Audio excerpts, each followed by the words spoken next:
West world season 2 episode number 4। इस episode की कहानी पूरी तरह से विलियम पर फोकस करती है, चाहे जवान विलियम हो या फिर बूढ़ा। इस एपिसोड में हमें डोलोरस के मचाए खून खराबे से कुछ देर के लिए दूर कर दिया गया है। एपिसोड की शुरुआत होती है जेम्स डेलॉस से, जो एक कमरे में बंद हैं। वो एक गाना सुन रहे हैं, एक्सरसाइज कर रहे हैं, नाश्ता करने की कोशिश कर रहे हैं और यहाँ उनसे मिलने पहुंचता है विलियम। वो जवान है, यानी ये बीते वक्त की बात है। हमें पता चलता है कि जेम्स डेलॉस इस कमरे में इसलिए बंद हैं क्योंकि उन्हें एक रोबोट में कन्वर्ट किया जा रहा है। बेसिकली उनके दिमाग को, उनकी कॉन्शियसनेस को एक होस्ट की बॉडी में डाल दिया जाएगा। लग तो ऐसा ही रहा है। विलियम यहाँ जेम्स डेलॉस को बताता है, मेरी आपसे हो रही मुलाकात एक टेस्ट का हिस्सा है। ये टेस्ट फिडिलिटी जानने के लिए किया जा रहा है। आप इस बात को ऐसे समझ सकते हैं कि जेम्स डेलॉस के रोबोट वर्जन की सोच और समझ, बातचीत एक्चुअल जेम्स डेलॉस से मिलती होनी चाहिए। विलियम डेलॉस को एक पेज देता है जिसमें एक पूरी बातचीत का रिकॉर्ड है। ये असली जेम्स डेलॉस, यानी जब वो जिंदा थे तब उनकी विलियम से हुई बातचीत की ट्रांसक्रिप्ट है। देखा जा रहा है कि जेम्स डेलॉस का रोबोट वर्जन एग्जैक्टली उन्हीं की तरह बात करता भी है या नहीं। जाहिर सी बात है, अगर आप अमर होना चाहते हैं तो वो तभी हो पाएगा जब आप एग्जैक्टली जैसे हैं वो बात अमर हो। अगर अमर होने वाले वर्जन में चेंज कर दिया गया है तो शायद वो आप नहीं है, आपका वर्जन 2.0 है। विलियम ने डेलॉस को इममॉर्टैलिटी का वादा किया था। वो अपने इसी वादे को निभाने की कोशिश कर रहा है। वो सालों तक जेम्स डेलॉस के रोबोट का टेस्ट करता रहता है ताकि वो पूरी तरह जेम्स डेलॉस जैसा हो सके। हमें पता चलता है कि बार-बार ये रोबोट टेस्ट में फेल हो जाता है और इसकी बॉडी को पूरी तरह से नष्ट कर दिया जाता है, नया रोबोट बनाया जाता है और फिर उसके अंदर जेम्स डेलॉस के दिमाग का डिजिटल वर्जन डाला जाता है। पता चलता है कि जेम्स डेलॉस का दिमाग इस नई रियलिटी को स्वीकार नहीं कर पा रहा। इस पूरे एपिसोड में जेम्स डेलॉस का पतन दिखाया जा रहा है। वो एक ईगो से भरा अमीर आदमी है और मौत से लड़ने की कोशिश कर रहा है, मगर उसका दिमाग बार-बार इस लड़ाई को हार जाता है। डेलॉस का दिमाग एक ट्रैप में फंसा हुआ है, एक लूप में अटका हुआ है। वो विलियम को बूढ़ा होते हुए देखता है, जबकि एक-एक करके उसकी फैमिली के बाकी लोग मर जाते हैं। विलियम भी वक्त के साथ-साथ इस प्रोजेक्ट में इंटरेस्ट खो देता है। उसे लगता है जेम्स डेलॉस का रोबोट ना बन पाना टेक्निकल इशू नहीं है, बल्कि फिलोसॉफिकल इशू है। शायद वक्त के साथ-साथ विलियम में मैच्योरिटी आई और उसने स्वीकार किया कि अमर होना उतना भी जरूरी नहीं है। इस दुनिया में हम कुछ वक्त के लिए ही ठीक हैं। आखिरी बार जब विलियम जेम्स डेलॉस से मिलने आता है, उनकी बेटी की मौत के बारे में बताता है। इस बार भी जेम्स डेलॉस का दिमाग सच्चाई को एक्सेप्ट नहीं कर पा रहा। जब विलियम नाउमीदी के साथ बाहर निकलता है तो यहाँ मौजूद टेक्नीशियन को कहता है, बॉडी को डिस्ट्रॉय करने की जरूरत नहीं है, इसकी तकलीफ और डिस्ट्रक्शन को एनालाइज करो, शायद एक्सपेरिमेंट में मदद मिले। यानी जेम्स डेलॉस का रोबोट लगातार तकलीफ में रहेगा। विलियम को इस बात से फर्क नहीं पड़ रहा। खैर, हमें क्लेमेंटाइन को दिखाया जाता है जो बर्नार्ड को एक गुफा के सामने ले जाकर छोड़ देती है। उसे सरवाइव करने के लिए बस एक बकेट दे दी गई थी और कुछ प्रोटीन बार्स। बर्नार्ड एल्सी को आजाद करता है, मगर वो बर्नार्ड पर भरोसा नहीं कर रही, क्योंकि जाहिर सी बात है बर्नार्ड ही वो शख्स है जिसने एल्सी को यहाँ पहुंचाया है। पिछले सीजन में बर्नार्ड ने एल्सी को पकड़ लिया था और शायद तब वो उसे इसी गुफा में लेकर आया था। बर्नार्ड सीजन 1 में जो भी कर रहा था, फोर्ड के कहने पर कर रहा था। इसका मतलब ये हुआ कि फोर्ड ने ही एल्सी को मरने नहीं दिया। बर्नार्ड एल्सी को फोर्ड के गेम के बारे में बताता है। कहता है सारे होस्ट आजाद हो चुके हैं और उन्होंने रेबल कर दिया है। एल्सी को पता चलता है कि बर्नार्ड भी एक होस्ट है। वो उसको तकलीफ में देखकर ठीक करने की कोशिश करती है, मगर कहती है मैंने तुम्हें माफ नहीं किया है और ना ही मैं तुम पर पूरी तरह से भरोसा कर रही हूँ। यहाँ बर्नार्ड की मदद से इन्हें केव के अंदर ही एक छुपा हुआ रास्ता मिलता है। एक्चुअली बर्नार्ड को विजन्स आ रहे हैं, वो खुद को ही देख रहा है। शायद ये पास्ट के विजन्स हैं जब बर्नार्ड इस गुफा में आता था। जब ये लोग बंकर के अंदर पहुंचते हैं तो पता चलता है एक्चुअली यहाँ पर एक फुल फ्लेज्ड लैब अवेलेबल है। यहाँ अंदर एक होस्ट होता है जिसे देखकर एल्सी घबरा जाती है और गोली चला देती है। अंदर आने पर इन्हें बहुत सारी लाशें दिखती हैं और कई ऐसे होस्ट जिन्हें डिस्ट्रॉय किया जा चुका है। इस लैब को देखकर लग रहा है ये वही जगह है जहां पर सीजन 2 के पहले एपिसोड में बर्नार्ड शार्लेट हेल के साथ आया था। उस जगह और इस जगह में फर्क ये नजर आ रहा है कि यहाँ पर रिसर्चर्स और ड्रोन होस्ट्स मरे हुए हैं। बर्नार्ड फिर से मैलफंक्शन करने लगता है और एल्सी उसकी मदद करती है। उसके दिमाग में जरूरी लिक्विड इंजेक्ट करती है ताकि वो कंट्रोल में आ सके। बर्नार्ड ने फोर्ड के आदेश पर खुद को सीजन 1 में गोली मार ली थी, जिस वजह से उसका दिमाग ठीक से काम नहीं कर रहा। उसे पूरी तरह से रिपेयर की जरूरत है। वो कंफ्यूज्ड है क्योंकि उसे बहुत सारी बातें याद आ रही हैं, मगर पूरी तरह से नहीं।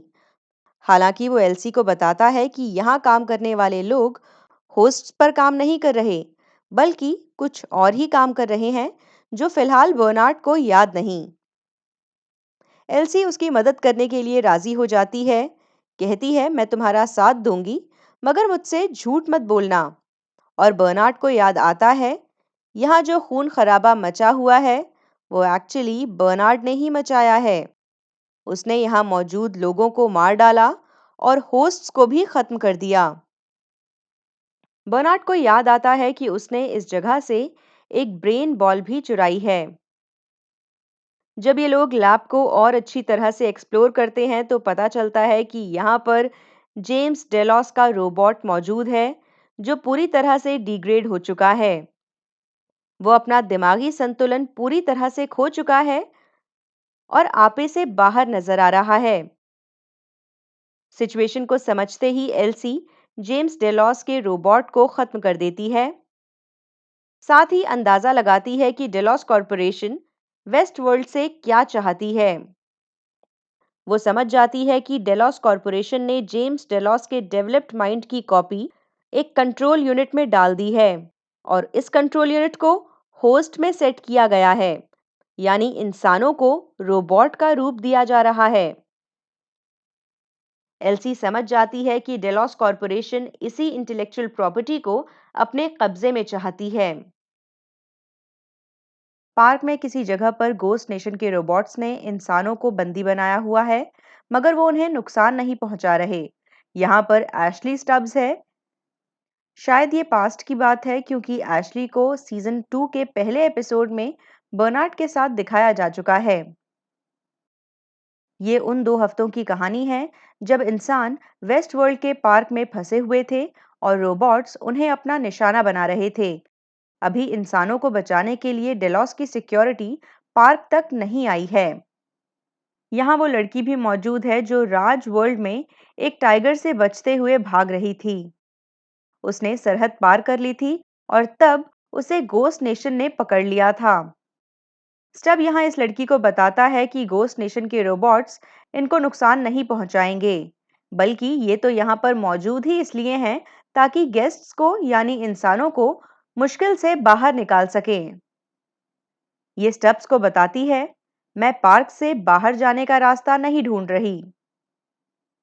बाद में गोस्ट नेशन के रोबोट्स इन इंसानों को अपने लीडर एकेचेता के पास लेकर जाते हैं। ये लड़की मौका देखकर यहां से भाग जाती है। स्टब्स को डराया धमकाया जाता है, मगर नुकसान नहीं पहुंचाया जाता। यहाँ एकेचेता इसके कान में पार्क में किसी जगह पर मैन इन ब्लैक को लॉरेंस के साथ दिखाया जाता है।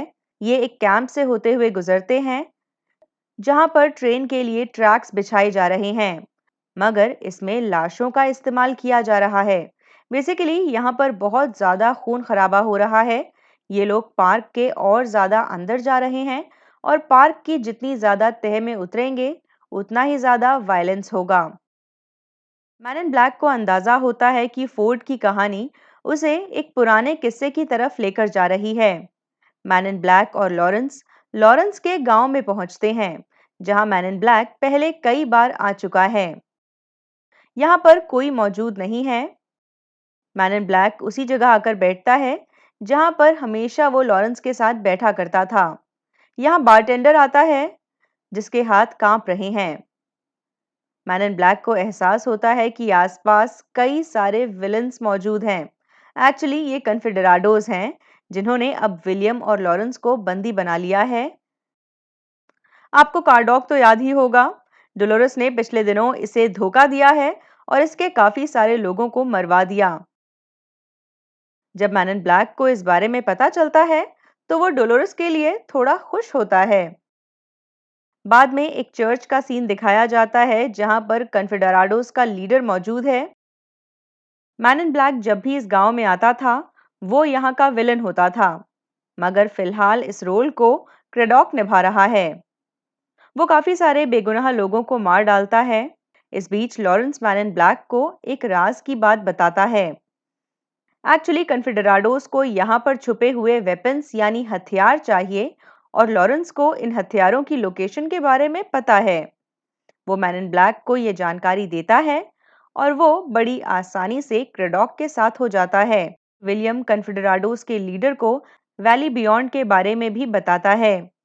कहता है, तुम अपने लोगों को वहां पर लेकर जाने का दावा तो करते हो, मगर असल में रास्ता तुम्हें नहीं पता। मैं तुम्हें वहां लेकर जा सकता हूँ।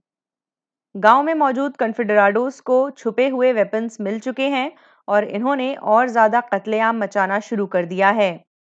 एक बेगुनाह बारटेंडर का हाथ उड़ा दिया जाता है। नाइट्रोग्लिसरीन का इस्तेमाल करके लोगों को डराया धमकाया जाता है, उन्हें नुकसान पहुंचाया जाता है। हम जानते हैं ये रोबोट मरकर जिंदा हो चुका है। वैसे तो सारे ही रोबोट्स बार बार मरकर जिंदा हो रहे हैं, मगर कुछ ही हैं जो होशो हवास में ऐसा कर पा रहे हैं। एक्चुअली डोलोरेस ने इसे जिंदा किया और इसे एहसास भी कराया कि तुम मरकर जिंदा हुए हो। वो मौत और अपने इस रिश्ते के बारे में बातचीत करता है और साथ ही लॉरेंस की पत्नी के साथ डांस करता है। वो उसे डरा रहा है। बाहर लॉरेंस को पीटा जा रहा है। हमें याद आएगा कि विलियम भी लॉरेंस को धमकाते हुए इसी तरह उसकी पत्नी के साथ डांस कर चुका है। अब यहाँ विलियम को भी पुरानी बातें याद आ रही हैं। वो देख रहा है कि वो सीढ़ियों से दौड़ता हुआ ऊपर जा रहा है। एक बाथरूम में पहुंचता है। शायद ये उसकी पत्नी के मौत के वक्त का सीन है। फिर वो क्रेडॉक को नाइट्रोग्लिसरीन का एक शॉट पिलाता है और लॉरेंस के हाथ में बंदूक देता है। लॉरेंस को बदला लेने का मौका मिलता है और वो इस विलन का काम तमाम कर देता है। इसके हवा में परखच्चे उड़ चुके हैं। कुछ वक्त बाद लॉरेंस की पत्नी मैन इन ब्लैक यानी विलियम को धन्यवाद कहती है। लॉरेंस भी खुश नजर आ रहा है। वो और उसके कुछ साथी अब मैन इन ब्लैक की मदद करने के लिए रास्ते पर आगे बढ़ेंगे। इससे पहले कि मैन इन ब्लैक आगे बढ़े, लॉरेंस की बेटी रॉबर्ट फोर्ड का एक छुपा हुआ मैसेज डिलीवर करती है।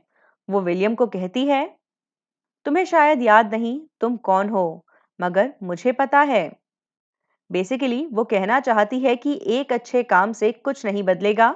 तुम्हें लगातार अच्छे काम करके अपने पापों का प्रायश्चित करना होगा। मैन इन ब्लैक यहाँ इस बच्ची रोबोट को कहता है, मुझे अच्छे बुरे की नहीं पड़ी, मैं बस खेल खेलना चाहता हूँ। और वो उसे जवाब में कहती है, तुम्हें असली गेम समझ में नहीं आ रहा। अगर तुम आगे बढ़ने की सोच रहे हो तो गलत डायरेक्शन में जा रहे हो। मैन इन ब्लैक लॉरेंस और उसके कुछ साथी आगे बढ़ते हैं और अब इन्हें नजर आती है वही लड़की जो पहले राज वर्ल्ड से अपनी जान बचाते हुए वेस्ट वर्ल्ड में पहुंची और फिर गोस्ट नेशन के ग्रुप के बीच फंस गई। अब ये यहाँ पर अकेले है। वो मैन इन ब्लैक को देखती है और कहती है, हाय डैड। यानी ये मैन इन ब्लैक यानी विलियम की बेटी है, जिसके बारे में पहले भी कई बार बात हो चुकी है। वो अपने पिता से नाराज रहती है। अब आगे क्या होगा हमें नेक्स्ट एपिसोड में पता चलेगा। उम्मीद है आपको ये वीडियो पसंद आया हो। लाइक और शेयर करना मत भूलिएगा। बाय।